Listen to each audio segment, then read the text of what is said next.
کوئی آئینہ دوبارہ لوہے میں نہیں بدلتا، روٹی دوبارہ گندم نہیں بنتی، پکا ہوا انگور پھر سے کھٹا نہیں ہو جاتا۔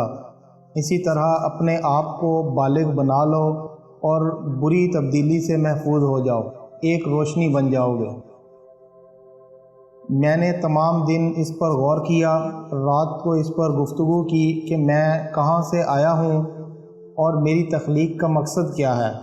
مجھے کوئی نقطہ نہ سوجھا۔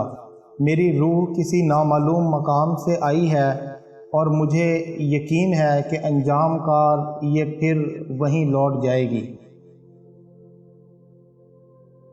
کھانے کے ایک لقمے میں ایک بال یا ریت کا ذرہ آ جائے تو پورا نوالا پھینک دیا جاتا ہے، تو پھر تمہاری روح کیسے آلودہ غذا برداشت کر سکتی ہے؟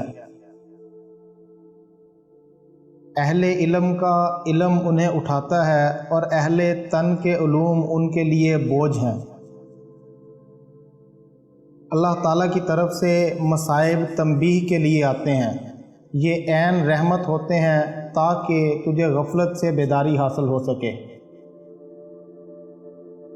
اگر تیرے پاس ڈھال نہیں تو تلوار کے سامنے مت آ، کیونکہ تلوار اگر تیز ہو تو یہ کاٹنے سے نہیں شرماتی۔ بلبل کو اس کی سریلی آواز اور میٹھے گیت کے لیے قید کر دیا جاتا ہے۔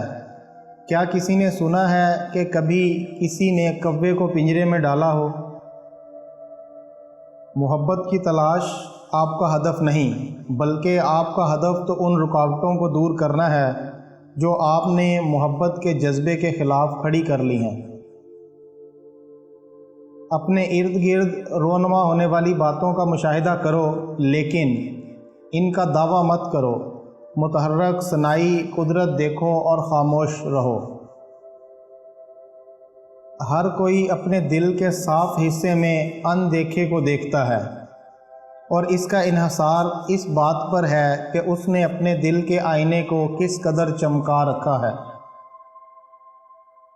اپنے امتیاز اور انفرادیت کے شعلے سے بچنے کا طریقہ یہ ہے کہ کسی دانشور کی زیارت کی جائے۔ خاموش رہو، صرف خدا ہی تمہارے دل کا بوجھ ہلکا کر سکتا ہے۔ روحیں ہی دوسری روحوں کی معلم ہیں، کتابیں اور درس نہیں۔ اس کائنات میں جو کچھ ہے تمہارے اندر بھی موجود ہے، اپنے آپ سے حاصل کرو۔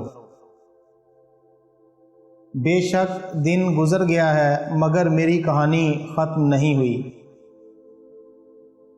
لوگ عشق مجازی میں شہوت کی طرف دھیان کر کے اپنے عشق کے پر کو جو حقیقت تک پرواز کا سبب بن سکتا تھا برباد کر بیٹھتے ہیں۔ جو تکلیف برداشت کرتا ہے وہی اپنے مقصد میں کامیاب ہوتا ہے۔ جو لوگ دوسروں کو اپنی دعاؤں میں شریک کرتے ہیں، خوشیاں سب سے پہلے ان کے دروازے پر دستک دیتی ہیں۔ لوگ غریبی سے ڈرتے ہیں، اگر غریبی پیدا کرنے والے خدا سے ڈریں تو ان پر زندگی کے خزانے منکشف ہو جائیں۔